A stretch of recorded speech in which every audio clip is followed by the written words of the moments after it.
नमस्कार शिक्षक बांधवांनो, अभ्यासट्री या यूट्यूब चॅनलमध्ये आपल्या सर्वांचं स्वागत आहे.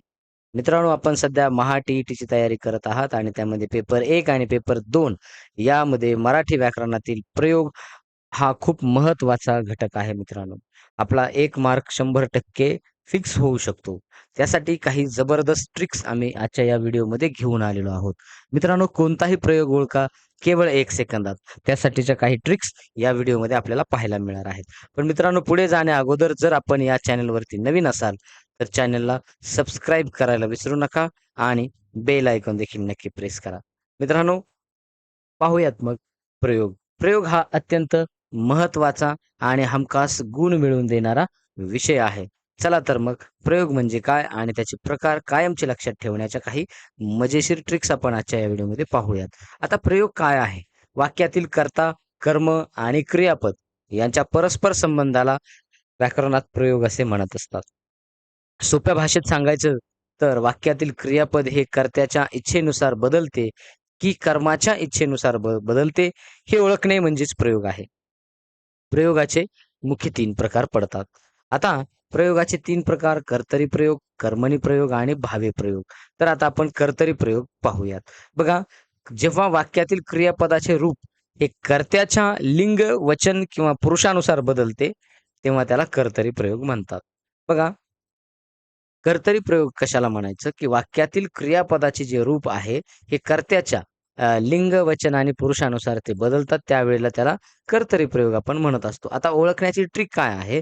बघा, कर्ता नेहमी प्रथमा विभक्तीत असतो. म्हणजे कर्त्याला कोणताही प्रत्यय लागलेला नसतो. हे आपण लक्षात घ्यायचं आहे. मग क्रियापद मात्र कर्त्यानुसार बदलत असतं. ह्या 2 गोष्टी आपण लक्षात ठेवायच्या. म्हणजे एक ते म्हणजे कर्ता प्रथमा विभक्तीत म्हणजे कर्त्याला प्रत्यय नसतो आणि दुसरे ते म्हणजे क्रियापद हे कर्त्यानुसार बदलत असतं. उदाहरण आहे, तो आंबा खातो. कर्त्याचे लिंग बदलून पहा. ती आंबा खाते. क्रियापद बदलले म्हणून कर्तरी प्रयोग आहे. आता या ठिकाणी म्हणजे कर्त्यानुसार काय झालं? क्रियापद बदलत असतं. हे ट्रिक आपण लक्षात ठेवायची. आता म्हणून मग आता राम गाणे गातो. दुसरं वाक्य आहे. रामच्या ऐवजी एखादी मुलगी असती, तर त्या ठिकाणी गाते असं आलं असतं. म्हणून मग या ठिकाणी आपल्याला सांगता येईल राम गाणे गातो. म्हणजे कर्त्यावरून क्रियापद ठरत असतं आणि कर्त्याला या ठिकाणी कोणताही प्रत्यय नसतो, म्हणजेच तो असतो कर्तरी प्रयोग. ठीक आहे. त्यानंतर आता कर्मणी प्रयोगाकडे जाऊयात. जेव्हा वाक्यातील क्रियापदाचे रूप हे कर्माच्या लिंग किंवा वचनानुसार बदलते, तेव्हा त्याला कर्मणी प्रयोग म्हणतात. आता क्रियापदाचे रूप आपण कर्तरी प्रयोगात कर्त्यानुसार बदलतं, परंतु कर्मणी प्रयोगामध्ये कर्माच्या लिंग आणि वचनानुसार बदलते. तेव्हा त्याला कर्मणी प्रयोग म्हणतात. आता मग ओळखण्याची याची ट्रिक काय आहे? तर कर्त्याला प्रत्यय लागलेला असतो. ने, नी, शी म्हणजे तृतीय विभक्ती आणि कर्म नेहमी प्रथमा विभक्तीत असते. म्हणजे कर्माला या ठिकाणी कोणताही प्रत्यय लागलेला नसतो. आणि त्यानंतर क्रियापद हे कर्मानुसार बदलते. म्हणजे शक्यतो क्रियापद हे भूतकाळी आपल्याला पाहायला मिळते. बघूयात मग उदाहरणावरून आपल्या लक्षात येईल, की कशाप्रकारे हे होते. रामाने आंबा खाल्ला. कर्म बदलून पहा. रामाने चिंच खाल्ली. म्हणजे कर्म बदललं, क्रियापद बदलतंय. म्हणून मग या ठिकाणी तो कर्मणी प्रयोग आहे. सुधाने निबंध लिहिला.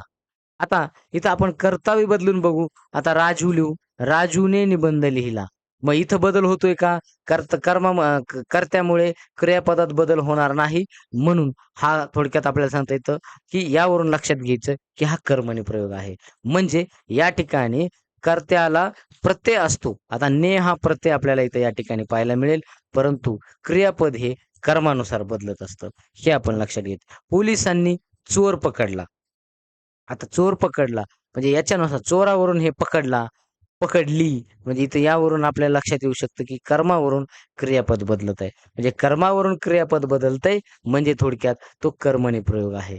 बघा, त्यानंतर तिसरा प्रयोग आहे भावे प्रयोग. आता जेव्हा वाक्यातील क्रियापदाचे रूप हे कर्ता किंवा कर्म या दोघांच्याही लिंग किंवा वचनानुसार बदलत नाही. ते नेहमी तृतीय पुरुषी, नपुंसकलिंगी व एकवचनी राहते. तेव्हा त्याला भावे प्रयोग म्हणतात. आणि या ठिकाणी ओळखायचं कसं तर कर्ता आणि कर्म दोघांनाही प्रत्यय असतो. क्रियापद कोणाच्याही बदलण्याने बदलत नाही. हे फरक लक्षात घ्यायचा आहे. मग आता आपण उदाहरण पाहू शकतो. रामाने रावणास मारले. बघा, रामाने रावणास मारले. इथं ने हा प्रत्यय कर्त्याला लागलाय.